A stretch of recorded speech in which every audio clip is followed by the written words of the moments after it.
Magandang araw sa inyo mga chong. So ngayon po ay meron tayong mga biik na pupurgahin. Bali, shampoo ito sila lahat. Ito yung anak ng alaga nating inahin na iwinalay natin noong nakaraan. Hindi po natin ito sila napurga nung ika 35 days old nila mga chong dahil tinamaan po ito sila ng matinding pagtatae. Kaya naman ipinagpaliban po muna natin yung schedule ng pagpupurga natin sa kanila. Hindi po kasi pwedeng purgahin yung mga alaga nating biik habang may karamdaman po ang mga ito o meron po silang iniindang sakit. Dahil ang pagpupurga mga chong ay nakakapagdulot po ng stress sa mga alaga nating biik. Kaya naman sinisigurado natin na dapat malakas yung pangangatawan ng mga alaga nating biik bago natin ito purgahin. Kaya naman mahalaga po na lagi nating susuriin yung mga alaga nating biik bago tayo magpurga. Siguraduhin po natin na wala itong ubo, wala silang sipon, hindi sila nilalagnat at lalong-lalo na ay dapat hindi po sila nagtatae bago natin sila purgahin dahil kapag napurga po natin yung mga alaga nating biik na nagtatae mga chong ay maaari po nilang ikamatay yon. So ngayon dahil okay na po itong mga alaga naming biik mga chong ay magpupurga na tayo sa kanila at injectable na pamurga po yung gagamitin natin. Kapag ganito po mga chong na marami po yung pupurgahin natin ay mas advisable mga chong na injectable po yung pamurga na gamitin natin. Sa ganitong pamamaraan ay sigurado po tayo na mabibigyan natin ng sapat na pamurga yung bawat isa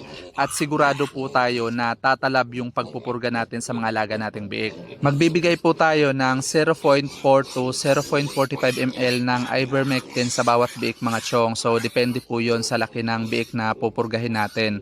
At itong 1 ml na syringe po yung gagamitin natin. So kapag ganito yung gagamitin natin syringe mga chong ay siguraduhin po natin na nakalak po yung karayom.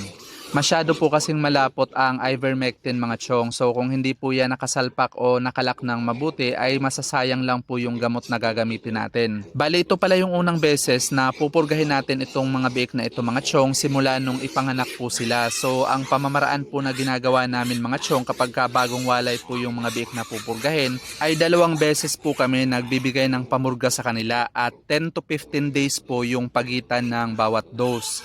Ginagawa po natin ito mga chong para masigurado po natin na mai-eliminate po natin lahat ng mga parasites na meron sa mga alaga nating biik. Sa pagbibigay po kasi natin ng unang dose ng pamurga mga chong ay meron pong mga parasites na yung tinatablan at napapatay lang ng pamurga ay yung mga matured na parasites lang. At dahil nga mga matured na po ito ay sigurado na nakapag-reproduce na sila at yung mga itlog nila mga chong ay hindi po yun napapatay ng pamurga. Kaya naman yun po ang dahilan kung bakit after 10 to 15 days ay nagbibigay po tayo ng second dose ng pamurga. Dahil 10 to 15 days rin po yung cycle ng pag-hatch ng mga itlog ng mga parasites sa mga alaga nating biik mga chong. So yun po yung itinatiming natin para doon sa second dose ng pagbibigay natin ng pamurga sa kanila. Sa ganitong pamamaraan ay masisigurado po natin na mapapatay natin lahat ng mga parasites na meron sa mga alaga nating biik.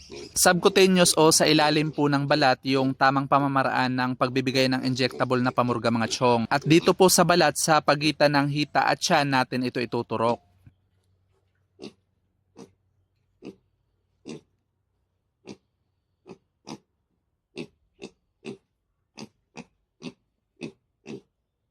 Ayan, so ganun lang po kadali mga chong. At kung nagustuhan nyo po yung mga simpleng tips na ibinabahagi namin mga chong, paki-follow na lang po ng Facebook profile po namin at paki-share na rin itong mga videos po natin. That's all for today's video mga chong. Thank you for watching and happy farming!